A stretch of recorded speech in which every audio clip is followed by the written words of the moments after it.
Allah başa çıkanlardan etsin. Her daim ne böyle toylar olsun, toylara gelir. Sağ olun, var olun. Şerefin de gözü aydın olsun. Sevgili toylarız. Rahatlı olun. Elimde dostlarınızı. Selamun Aleyküm. Uzak yakından gelen misafirler. Hoş geldiniz bizim Edebiyatımızın toyuna, bak kabuk eniştemizin toyuna. Sağ olun, var olun. Bu iki yaşada çok yaşlar dileyelim. Çok bak eylesin Allah. Gözün aydın olsun. Allah bir yaş tutacağız. Gözün aydın olsun. İki tarafı da gözün aydın ediyor.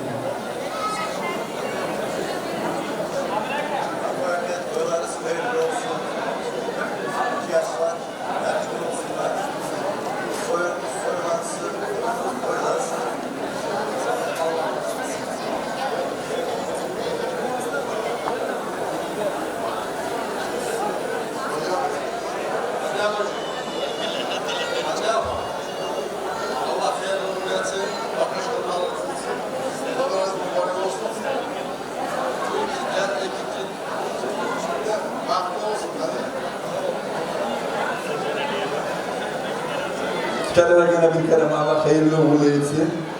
Gençlerimize Allah-u Teala Ferzaddin yardım bölsünler. Allah-u Teala hemşe evlerine götürülür olsun. Kapıra dayan Allah. Böyle askerlerin olsun. Yılbaşın olsun. İki kere de mehdi olsun. Sağ olun. Sen anan iyi misin, ne oluyor abi? O sarı olan var ya. Kritinde yaşıyor. Anan iyi misin, ne oluyor? Tanıdın mı? Hatırlıyorum. Allah razı olsun. Hep bizden. Allah cümlesi bu güzel insanlarla böyle hayırlı neçe günlere ulaştırsın sizleri. Meydanı size bırakıyorum. Ansambl Sevinç'e bizim kaydaları. Buyurun meydana. Gel gel gel gel. Hadi ha.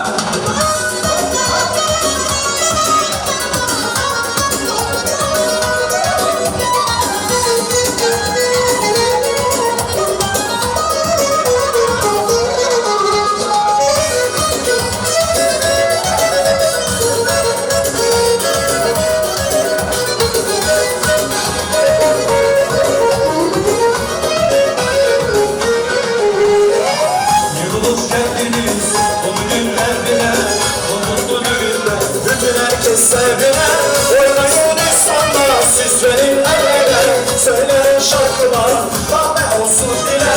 Oynayın insanlar, siz verin ellere. Söyleyin şarkılar, kahve olsun dile. Gelin gelin, hele bir havaşa. Kızlar oynasın, öyle gülüşleri var.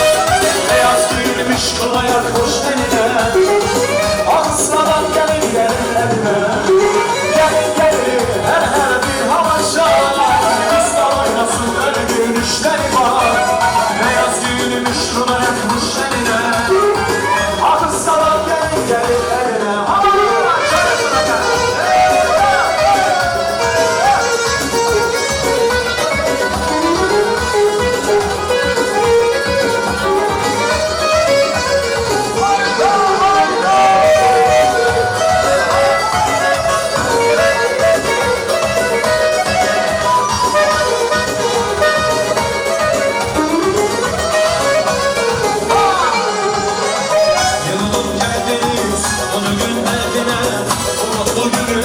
Bütün herkes sevdi.